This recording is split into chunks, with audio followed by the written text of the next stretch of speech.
What's up, everybody? It's your boy Brandon Blakey, aka Brandon Lee TV. Welcome back to the Live with Brandon Blakey podcast. You know we got another banger for y'all, so kick back, relax, and come take a ride with me. Now, fresh off a national championship, Coach Don Staley in South Carolina got some major news from one of their star players.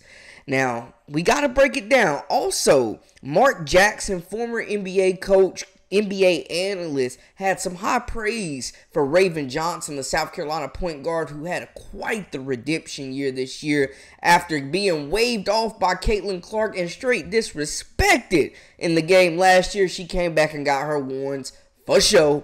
But before we get into all that, make sure y'all hit that subscribe button for all the latest and the greatest and join our memberships. We got that exclusive content coming daily, weekly, whenever you need it. Now, let's get into it. You are now locked into the Live with Brandon Blakey podcast. Here is your host, Brandon Blakey. Now, we know the level of talent that Don Staley has collected on this South Carolina team, where they have basically 9 to 10 starters, players that are coming off the bench that would be the number one option at some other schools. They have all been, successful high school players, McDonald's All-Americans, most of them multiple McDonald's All-Americans, Nate Smith, high school player of the year. Like, it's just, they're racking up the awards, player of the year, Gatorade player of the year. Just mad awards, mad talent, mad accolades for this squad. And they have all made that sacrifice to not only sacrifice their individual goals, but to buy into the team and sacrifice those awards for a national championship. And we know that the day and age of the transfer portal, players that are wanting to play now and that are facing any type of adversity, they are jumping ship, y'all. So it's just a testament to Don Staley and this program for keeping all these players together, winning a national title, getting them to buy in, getting players to wait their turns that are coming in as McDonald's All-Americans, getting players to buy into the culture. We've heard from the parents as well. One set of parents we heard from was the parents of Khloe Kits, the sophomore forward for South Carolina who started majority of the season, who had some big news to share. Kits said, quote, "Thank you to all the fans for the support. See you next year." She's back. Ooh wee. Now, on the season, Kits averaged 9.1 points per game, 5.9 rebounds, 1.4 assists, shooting 54.4% from the field. She went from 6.9 minutes a game last year to 18.6 this year, and she delivered, man. Played in 37 games for the Gamecocks and really showed out, had a double-double in the national championship game, really turned it on. And Ashlyn Watkins gets a lot of praise, deservingly so, but Kits, whenever her number was called on, delivered. You know what I'm saying? Whatever they asked her to do, she played less minutes, she played more minutes. If they needed somebody to space the floor, she shot the basketball. If they needed rebounds, she was crashing the glass. She took some shots on the defensive side, having to guard some of the best players in the nation at that 4 spot, including Rakia Jackson. She had her hands full a lot of nights, man. Kits had some tough matchups where she never backed down, never ducked the smoke. And this is huge news for South Carolina, because looking at the front court for next year, Ashlyn Watkins, Khloe Kits, going to be a fierce dynamic duo, and they may rely on Kits a little bit more next year. So this is big news for her, and she was teed up after the national championship game. I have no words. I'm in loss of words. I'm just so happy. I'm super sad the season's over. It doesn't feel real, but it's just such an amazing feeling. We don't even know what it feels like to lose. And getting a ring for Camilla, her last year, and obviously Coach who, day in, day out does everything for us. I'm just so happy. She brings the energy. She brings toughness. I love that Kits is a competitor, like a fierce competitor. She's got that dog in her, y'all.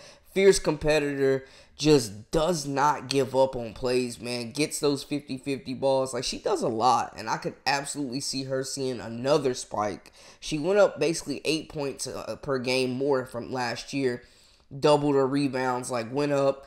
And I think that she can continue this trajectory, man. With her, Ashton Watkins, they complement each other really well, where you got Watkins, who's better, closer to the basket, you know what I'm saying, just athletic finisher. Then you got Kits, who's fundamentally sound, very high intangibles, can shoot the basketball, can spread the floor, can also get it off the dribble as well, but less athletic, but more so skilled. And that's not to say Watkins isn't skilled, but Kits is a more further along on the offensive side of the ball than Watkins right now. I think we can all agree there. I don't think there was like a threat of her leaving at all anyways, but this is still big news for the Gamecocks, who are looking to run it back.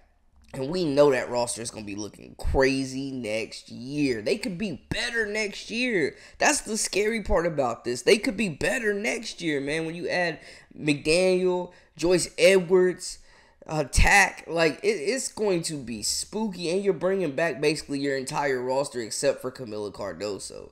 And to be honest, I mean, they didn't skip a beat when she missed those 4 games anyways, really. So big news for the Gamecocks there, Kits. That team's going to be scary next year, y'all. I don't think a three-peat is out of the question. You know, you look to see as far as like the minutes, will Malaysia Fulwiley have an uptick in minutes? You know, that's got to be something to monitor there. I mean, how long can you keep her coming off the bench? But what starting spots are open right there? You know what I'm saying? I mean, for Ashton Watkins, she's the obvious choice to go ahead and shift into that starting lineup and be the 5.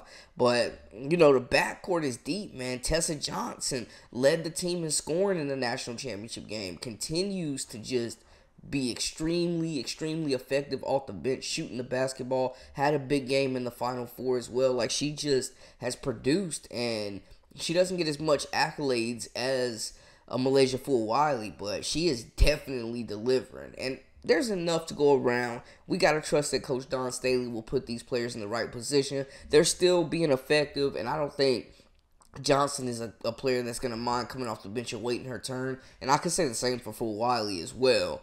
But speaking of waiting their turn, man, Raven Johnson, after being waved off last year, after just being guarded like Ben Simmons, disrespected, going viral, she said it out of her own mouth. She must have watched that rematch of Iowa, beating them last year in the Final Four over 100 times. That's one way to motivate yourself. We saw her, I made a previous video where she was in the gym this summer shooting mad jumpers, and she upped her three-point percentage to a career high this year and made defenses respect her jump shot, man. And if they didn't respect it, she lit them up. So shout out to Raven Johnson, and she got some high praise from Mark Jackson. Hard for South Carolina. A year ago, defended by Caitlin Clark. A year ago, Caitlin Clark stood in the paint and exposed Raven Johnson's weakness, her inability to shoot the basketball. So she basically stood in the paint and literally waved her hand at her as she dribbled at the three-point line, daring her to take a shot. Raven Johnson said she dreamt of that every single night for the past year. She waited for this opportunity, and she worked on her game, worked on her weaknesses to make it a strength. She put on an absolute clinic yesterday on how to defend an all-time great basketball player. After having 18 points in the first quarter, Caitlin Clark was basically shut down the rest of the way. Not only that, she made timely plays on the offensive end, shot making, stripped her 4 times minimum, beautiful left-hand layup in transition, and became a champion. There's somebody out there right now. Your problem is they waved you off because of your weaknesses. A year later, your weaknesses are still the same. Take some inspiration from Raven Johnson. Work on your weaknesses so that when the time comes, an opportunity presents itself again. Going from 24.1% to 35% is definitely showing commitment to your craft, turning a strength into weakness. I agree completely with Coach Jackson.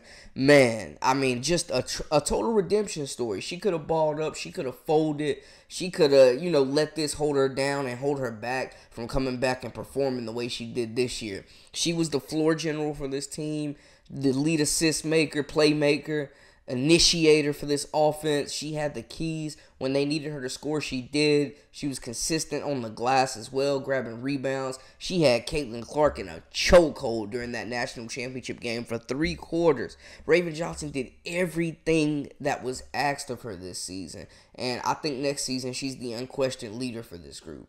without a doubt.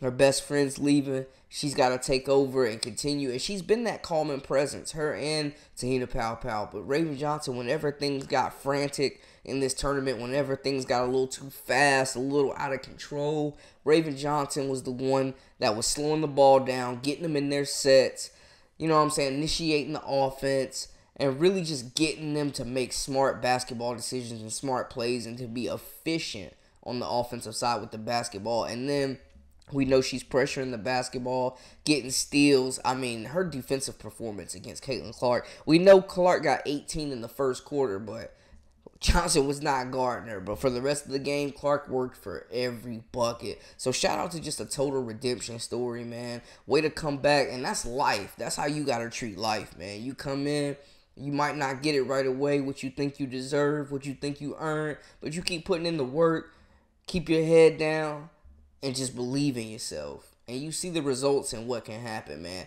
So shout out to the Gamecocks. You know we're gonna do a bigger preview coming up soon where we talk about this roster and how it could look next year, the potential starting lineups, rotations, and we'll go through some of the way too early top 25 rankings as well, which already has the Gamecocks at number 1, looking to repeat next year for a repeat. 2 times. I said 3. I'm getting ahead of myself, y'all. 2 times.